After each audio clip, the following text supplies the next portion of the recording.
Class 8 chapter number 3 इसका text book मैंने आपको पढ़ा दिया है। अब मैं आपको इसका वर्कबुक पढ़ा दे रही हूँ। तो चैप्टर नंबर 3 है मत बांटो इंसान को। कविता है, कविता का सरल अर्थ है। मैंने इसके पहले वाले वीडियो में आप लोग को टेक्स्ट बुक पढ़ा दिया था।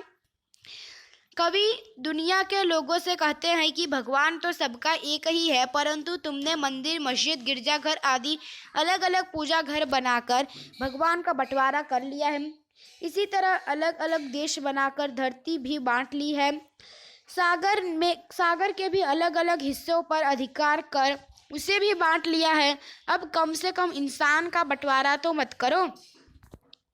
दूसरे जो पंक्ति है उसमें ये बताया गया है, दुनिया में समानता की भावना फैलने की अभी तो शुरुआत हुई है। समानता का भाव पूरी तरह फैलाने में अभी देर है। उसके लिए अभी बहुत प्रयत्न करने पड़ेंगे। बिजली की रोशनी अभी केवल धनी लोगों के घरों में ही है। गरीबों के झोपड़ी में अभी भी दीपक ही जल रहे हैं। 3rd नंबर, अभी सूर्य का संदेश प्रत्येक घाटी और मैदान को नहीं मिल पाया है। मानव समानता का विचार अभी दुनिया के बहुत से भागों तक नहीं पहुंचा है। 4 और 5, धरती अब भी पहले की तरह हरी भरी है। ऊपर नीले रंग का विस्तृत है। आकाश भी पहले जैसा है, लेकिन दुनिया में प्रेम की भावना नहीं है। प्यार के बिना हरी भरी धरती वाला यह संसार भी जलते हुए रेगिस्तान जैसा है। हमें हर प्यासी चट्टान को, प्यार के लिए तरसते हृदय को प्यार का शीतल जल देकर उसका प्यास बुझाना है।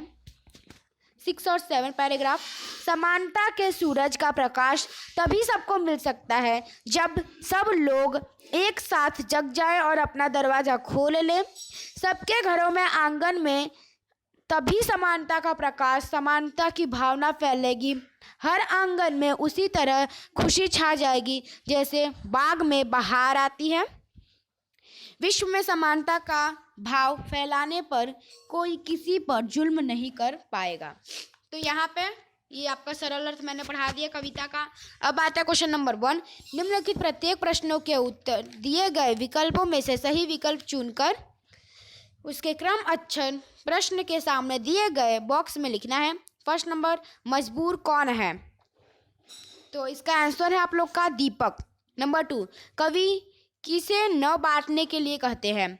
इसका आंसर है ऑप्शन बी, इंसान को। 3rd नंबर, किसके बिना जग सूना रेगिस्तान है? तो इसका आंसर है ए, प्यार।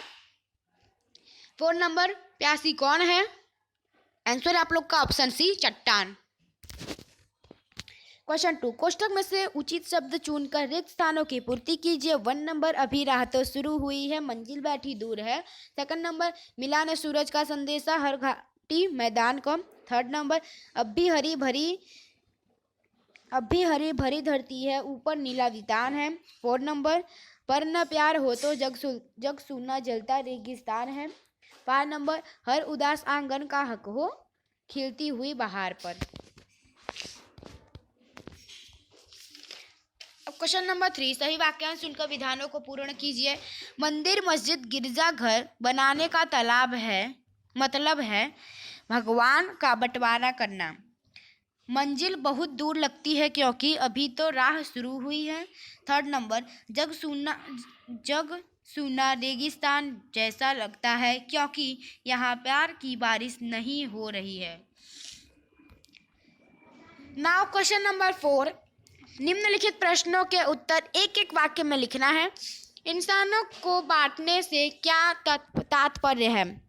इंसानों को बांटने से यह तात्पर्य है कि उसे छोटे बड़े, ऊंच नीच, जाति पाति, काले गोरे आदि समूह के विभाजित करना है। नंबर 2, कवि के अनुसार कौन सी मंजिल बहुत दूर है? आंसर है कवि के अनुसार पूर्ण मानवता समानता की मंजिल बहुत दूर है। 3rd नंबर, उजियाला कहाँ बंदी है? आंसर है उजियाला धन संपन्न लोगों के घर में बंदी है। 4 नंबर, सूरज का संदेशा किसको नहीं मिला? आंसर है सूरज का संदेशा हर घाटी और मैदान को नहीं मिला। 5 नंबर, धरती के ऊपर किसका वितान है? धरती के ऊपर नीले गगन का वितान है।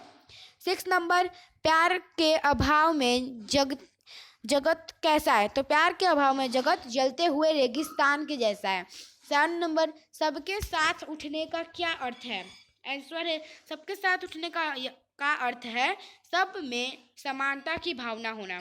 8 नंबर, उदास आंगन का हक किस पर होना चाहिए? उदास आंगन का हक खिलती हुई बहार पर होना चाहिए। क्वेश्चन नंबर 5, निम्नलिखित प्रश्नों के उत्तर दो दो वाक्य में लिखिए। 1 नंबर, कविता के अनुसार अब तक किन चीजों का बंटवारा हो चुका है? तो कविता के अनुसार अब तक मंदिर, मस्जिद और गिरजाघर आदि के रूप में भगवान का बंटवारा हो चुका है। इसी तरह भिन्न भिन्न देशों के रूप में धरती और सागर का बंटवारा हो चुका है। नंबर 2, किसकी मुस्कान को कोई रौंद नहीं पाएगा? तो आंसर है सर्वत्र समानता का भाव फैलने पर लोगों में परस्पर अपनत्व की खुशी होगी, तब कोई किसी पर जुल्म कर उसकी मुस्कान को रौंद नहीं पाएगा, अर्थात नष्ट नहीं कर पाएगा। क्वेश्चन नंबर 3, हरी भरी धरती को कौन सी परिस्थिति रेगिस्तान में बदल सकती है? तो वर्षा से लगातार अभाव और भूकंप के तेज झटके धरती की हरियाली नष्ट कर सकते हैं। प्रकृति के ये रौंद रूप हरी भरी धरती को रेगिस्तान बना सकते हैं। नंबर 4, उजाले को बंदी बनाने का क्या अर्थ है? उजाले को बंदी बनाने का अर्थ है उसे अपने अधिकारों में रखना। इसलिए अभी बिजली की रोशनी धनवानों के घर में दिखाई देती है, गरीबों की झोपड़ी में नहीं। क्वेश्चन नंबर 5, यह कविता हमें क्या संदेश देती है? यह कविता विश्व के लोगों को सभी तरह से भेदभाव भूलकर मिलजुल कर रहने की सीख देती है। इस प्रकार यह हमें विश्व बंधुता का संदेश देती है। नाउ अब आता है क्वेश्चन नंबर 6। निम्नलिखित प्रश्नों के उत्तर लिखिए। 1 नंबर, इंसान को बांटने का अर्थ क्या है? विस्तार से लिखिए। आंसर है इंसान को बांटने का अर्थ है सभी मनुष्यों को समान दृष्टि से न देखना। आज ऊंच नीच, जाति पाति, काले गोरे आदि भेदभाव कर लोगों के अलगाव की भावना पैदा कर दो गई है। अभी मनुष्य के रक्त में एक जैसी भावनाओं की अनदेखी कर केवल अनेक बाहरी स्वरूप पर ध्यान दिया गया है। इस प्रकार इंसान का बंटवारा कर दिया गया है। क्वेश्चन नंबर 2, लोगों में भगवान को किस प्रकार बांट लिया है? आंसर है कुछ लोगों ने भगवान को मंदिर में, तो कुछ लोगों ने मस्जिद में, कुछ लोगों ने गिरजाघर में, कुछ लोगों ने अपने भगवान के लिए गिरजाघर बनवा दिया है। एक ही भगवान को लोगों ने अलग अलग ढंग से देखा है, वे उनकी अलग अलग ढंग से पूजा करते हैं। इस तरह लोगों ने भगवान को बांट लिया है। क्वेश्चन नंबर 3, चट्टानों की प्यास कैसे बुझाई जा सकती है? आंसर है चट्टानों का अर्थ है वे लोग जो भेदभाव के जुल्म सहते सहते कठोर हो जाते हैं। हम उन लोगों के साथ समानता का व्यवहार करना है, उन्हें भी अपनत्व प्रदान करना है। इस प्रकार प्यार का शीतल जल देकर चट्टानों की प्यास बुझाई जा सकती है। अब आता है क्वेश्चन नंबर 7। निम्नलिखित काव्य पंक्ति का भावार्थ लिखना है। अभी राह तो शुरू हुई है, मंजिल बैठी दूर है, उजियाला महलों में बंदी हर दीपक मजबूर है। इसका भावार्थ है दुनिया में समानता की भावना फैलने की अभी तो शुरुआत हुई है। समानता की भाव पूरी तरह फैलने में देर लगेगी। बिजली की रोशनी अभी तो महलों यानी धनी लोगों के घरों में ही है, गरीबों के घरों में अभी भी दीपक ही जल रहा है। अब आता है क्वेश्चन नंबर 8। निम्नलिखित काव्य पंक्तियां पूर्ण कीजिए। रात होने पर मैं निकलता हूँ, सबको देता हूँ शीतलता, मुझे देख सबके दिल बहलते, बच्चे मुझे पाने को मचलते, सब कहते हैं मुझको मामा, हर बालक है मेरा भांजा, यूं तो मैं तारा का राजा। अब आता है क्वेश्चन नंबर 9। निम्नलिखित शब्दों का शब्दकोश के क्रम में आप लोग को लिखना है। तो यहाँ पे आप इस तरह से लिख सकते हो। पहले आंगन, इंसान, उदास, ऊपर, गिरजाघर, घाटी, चट्टान, प्यासी, बंदी, मंजिल, मुस्कान, रेगिस्तान, वितान और सागर। ठीक है। अब आता है क्वेश्चन नंबर 10।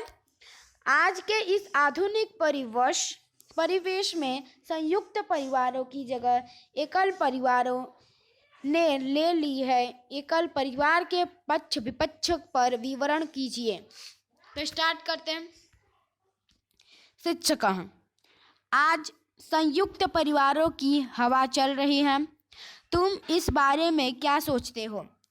सुभाष, गुरुजी, समय के अनुसार जो परिवर्तन होते हैं वे अच्छे ही होते हैं। प्रशांत, गुरुजी, संयुक्त परिवार बरगद के वृक्ष की तरह होते हैं, उनका महत्व न समझने वाले ही उनकी बुराइयां करते हैं। सुरेश, गुरुजी, हमारा परिवार एकल परिवार है, पिताजी, माँ, दादी और मैं, बस ये चार जन ही हमारे परिवार के सदस्य हैं। घर में बड़ी शांति रहती है। जब हम संयुक्त परिवार में थे तब रोज आपस में झगड़े होते थे। पुरुष खर्चे के बारे में और महिला काम के बारे में झगड़ती थी। अब शांति से पद भी नहीं पाते थे। अब है यहाँ पे राजेश, गुरुजी, हमारे पड़ोस में संयुक्त परिवार है।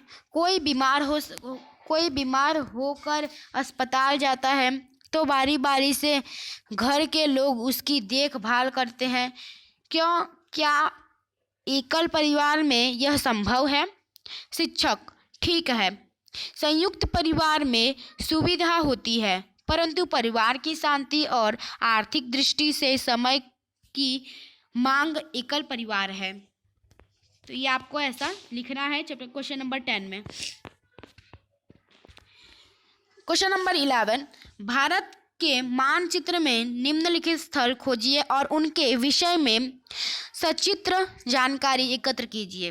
1 नंबर, जामा मस्जिद, यह दिल्ली में है। ईद आदि त्योहार यहीं के निर्देश के अनुसार मनाया जाता है। यहाँ के ईमान का सभी आदर करते हैं। नंबर 2, स्वर्ण मंदिर, यह है जामा मस्जिद, यह है स्वर्ण मस्जिद। स्वर्ण मस्जिद के बारे में देखते हैं। यहाँ पंजाब में सिख संप्रदाय का सबसे बड़ा और मुख्य गुरुद्वारा है।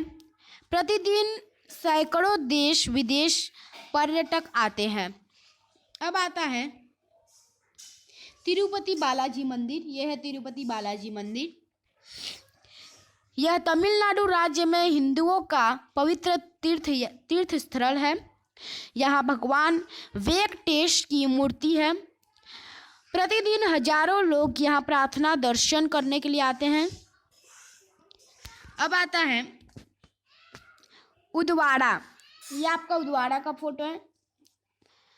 उदवाड़ा गुजरात में संजान के निकट पारसियों का पवित्र स्थान है। अब आता है माउंट मेरी चर्च, जो मुंबई में है। ये माउंट मेरी चर्च, यह चर्च मुंबई के बांद्रा उपनगर में है। यहाँ प्रतिवर्ष भव्य मेला लगता है। तो यहाँ पे आप लोग को सारे मंदिर के बारे में बताया था। यहाँ पे आप लोग को चैप्टर ओवर होता है। अगर वीडियो अच्छा लगा इसे लाइक कीजिए, सब्सक्राइब कीजिए, कमेंट कीजिए। वीडियो कैसा लगा मिलते हैं फिर से। जय हिंद, जय भारत।